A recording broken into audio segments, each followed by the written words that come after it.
What if war didn't make you angry, but made you quiet? People don't expect that answer. They expect a story filled with fire, with noise, with rage that never really leaves. They expect a man who came back louder than before, more certain, more forceful. But that's not what stayed with me. What stayed was something much harder to explain. Silence. Not the kind that feels empty, not the kind that scares you, but the kind that settles in slowly, the kind that changes how you move through the world. It didn't arrive all at once.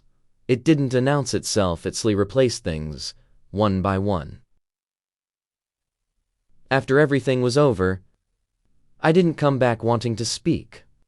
I came back wanting to listen. I noticed it in small moments. Standing in line somewhere, watching people rush, their impatience filling the room. I used to be like that.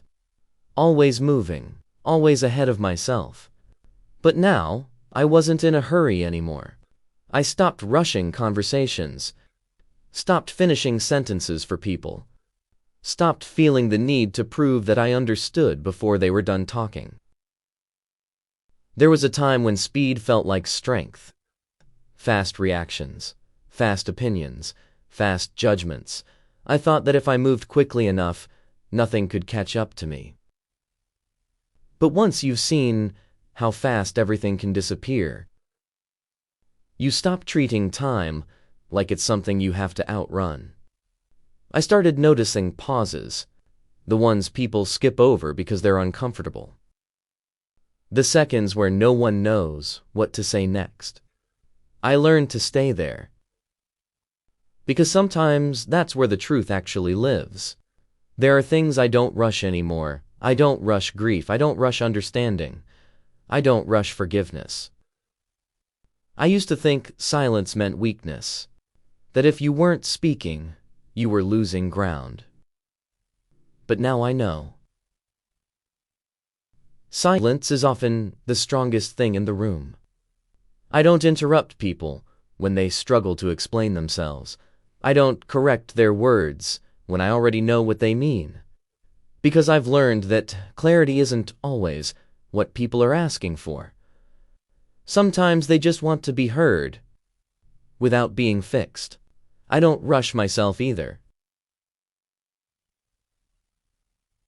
I let thoughts finish forming before I speak them. I let emotions pass through instead of stopping them at the door. There's no urgency anymore to be right. People think war teaches you who the enemy is. But what it really taught me was how much people carry quietly. I see it everywhere now. In the way someone avoids eye contact. In the way someone laughs a little too quickly. In the way someone stays busy so they don't have to sit with themselves. I don't assume I know their story, because I know how easy it is to look fine while holding something heavy inside.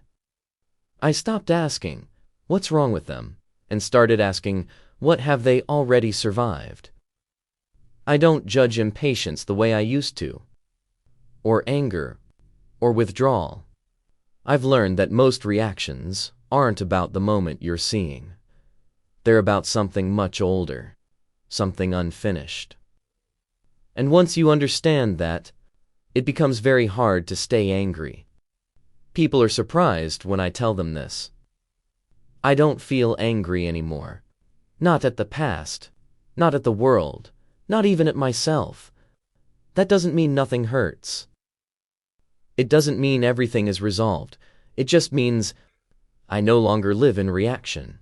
Anger requires energy, and after a certain point, you learn to spend energy carefully. I don't waste it on arguments that go nowhere, on people who don't listen, on moments that don't matter once they pass. I save it for presence, for attention, for the rare moments that ask for all of me. There are things I stopped carrying. I stopped carrying the need to explain myself to everyone. Stopped defending choices that already made sense to me. I don't chase understanding anymore. I wait for it. And if it doesn't come, I let it go. Because I've learned that being misunderstood isn't the same as being unseen. I don't reopen old wounds just to prove they existed. I don't revisit every memory to see if it still hurts. Some things did their work already. They don't need to be summoned again. What remains isn't strength, or courage, or pride. What remains is patience. The patience to wait before speaking, the patience to let moments unfold without interference, the patience to sit in silence without trying to fill it. I've learned that silence doesn't mean absence. Sometimes it means depth. I listen more than I talk now. Not because I have less to say, but because I've learned how little needs to be said. Words are easier than presence. Silence asks more of you. War didn't teach me how to fight. It taught me how to stop, how to pause before reacting, how to step back instead of forward, how to let moments breathe. It changed how I walk into rooms, how I leave conversations unfinished, on purpose.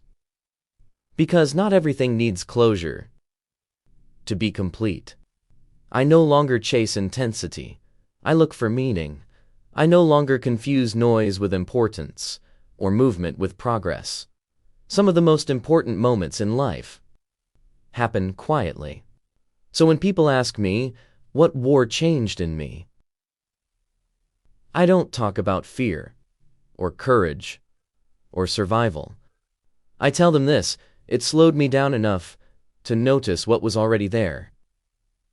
The people who stay without needing to speak, the moments that don't ask for attention, the questions that don't need answers.